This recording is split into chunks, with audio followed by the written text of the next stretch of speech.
What's up, guys? Welcome to the channel. On today's video, I want to talk about the 3 upgrades everyone should do first.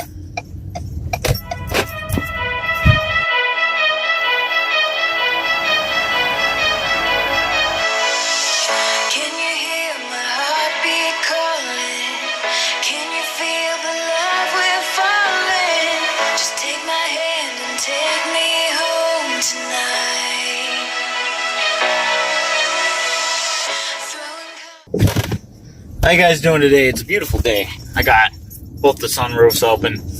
I got the windows cracked a little bit. I put them up for this video just because you won't be able to hear me talk. But I want to talk to you today about the 3 upgrades that everybody who mods their vehicles should do first. Now, buyer beware. This is my personal opinion. I do know a lot about the subject, and I've done it to pretty much every vehicle. So what you do is best for you, and what I do is best for me. And if you like what I do and you want to do some of the things that I do, by all means, take my advice. So I do have a little bit of a knowledge on the subject. That being said, every vehicle is different. Every mod is different. There are some mods that work better for some vehicles than others. The mod that you do also depends on your goal. Are you going to be modding a vehicle for the track when it's your daily driver? Probably not. Are you going to be modding your vehicle if it's, let's say, like a Suburban or a minivan? You could do some mods to make it run better. But are you going to make it like track worthy? Probably not. That also goes hand to hand with new versus used vehicles, depending on how old your vehicle is. You certainly should take that in consideration when you're modding your vehicle.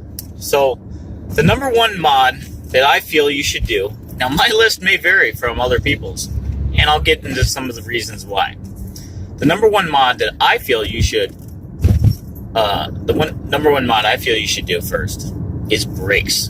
Do a brake upgrade. I got real lucky when I bought my vehicle. They actually had upgraded ceramic brakes on my car, and they work really, really good. I've had people pull out in front of me when I was doing 150, doing 70. I've had to slam on my brakes, and you'll feel the little to no fade. But I'm saying, like, you'll feel the temperature rise, you'll smell them. But as long as they still stop, provide you with great braking power, that's all you can ask for. Now, on OEM brakes, stock brakes, typically a maneuver like that would smoke your brakes. It would do what's called glazing them over. They would start to fade. Fading means that they'll be less effective. It'll feel like reduced braking power. They could also warp them.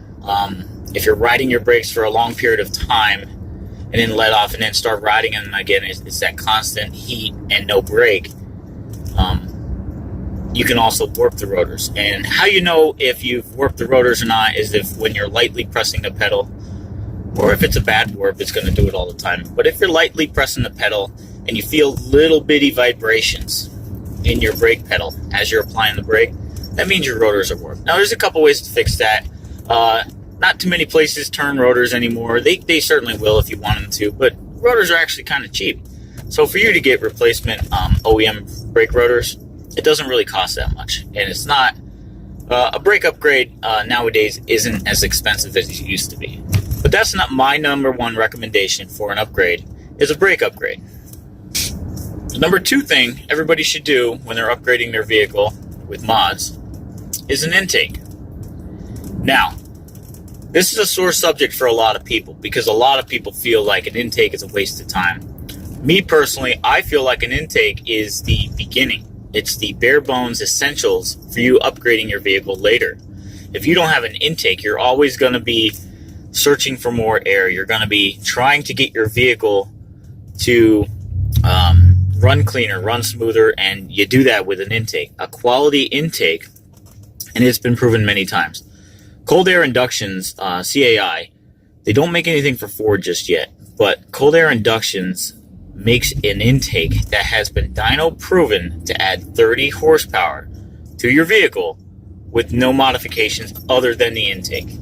I watched Street Speed, or I think it was Guitar Mageddon. No, it was Street Speed. Dyno their car 3 times, let it cool down, so now they have a baseline.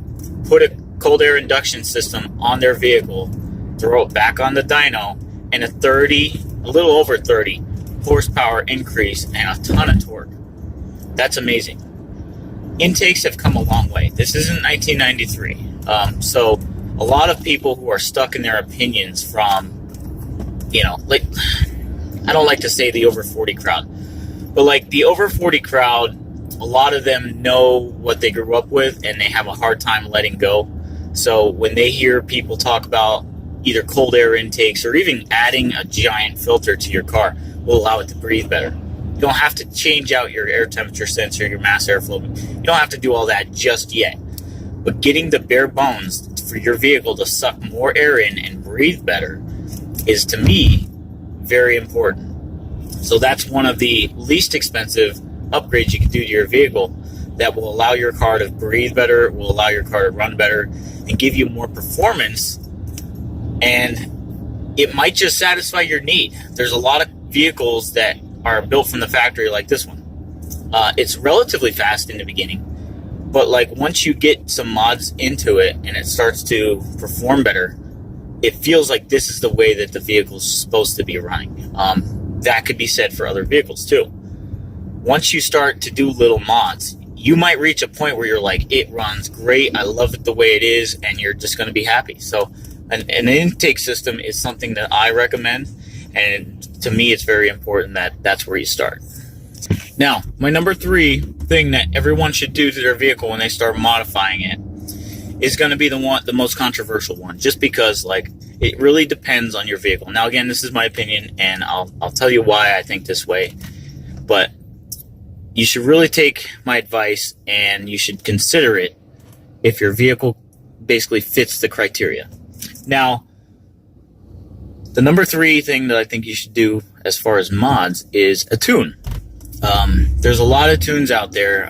I tend to stay away from the companies that have like preloaded tunes. They're called canned tunes. A lot of people don't like them, but they also fulfill the need for some people. When I first started modding vehicles back in the day, I want to say I had an 02 Mustang GT, and I bought a Diablo Sport tune. Now, like at the time, like it fit my needs. Like I liked the performance I got out of it. It wasn't a lot, but I liked the performance I got out of it, and it suited my needs for what I was doing.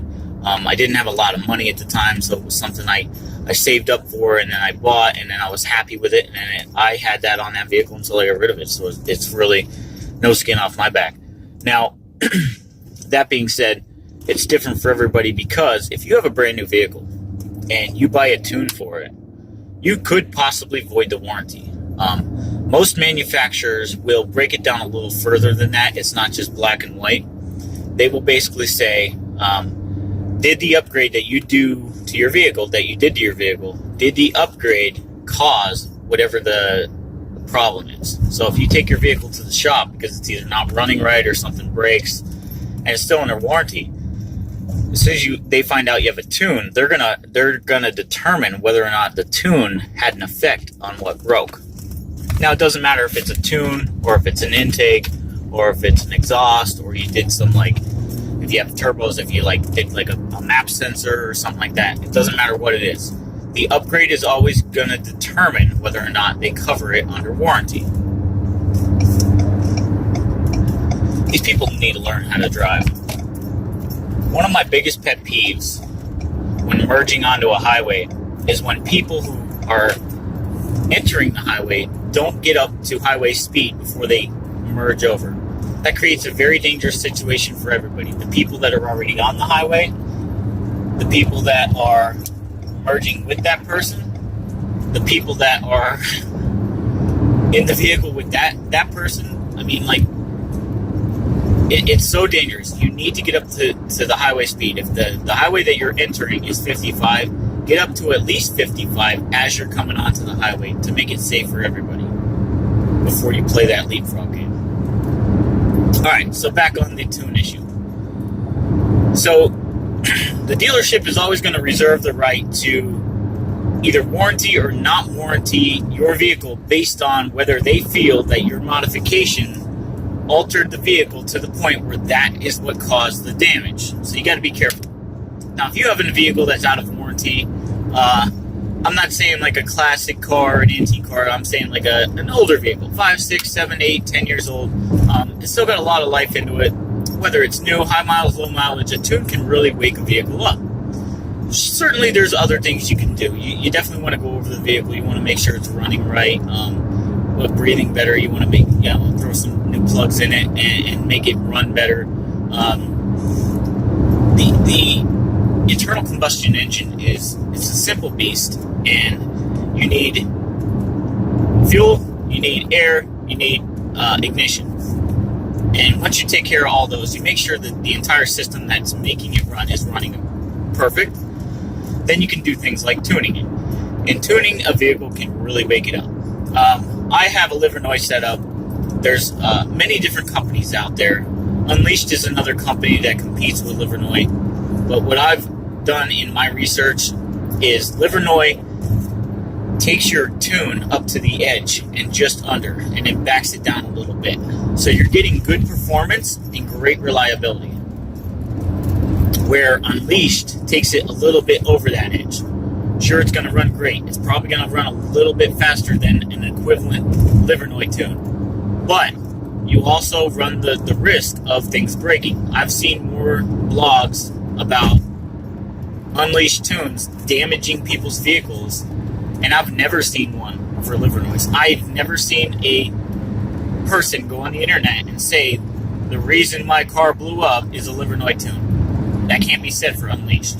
Unleashed pushes that limit, and it's not a reliable thing, and it's not something that I'm comfortable with putting on this vehicle because I do rely on it to go to work. It is a daily driver, so I'm happy with bringing it right to the edge and not going over that line to where I'm going to possibly be breaking my car every time I start it. So that's why I went with Livernois. But there's a lot of companies that do tuning.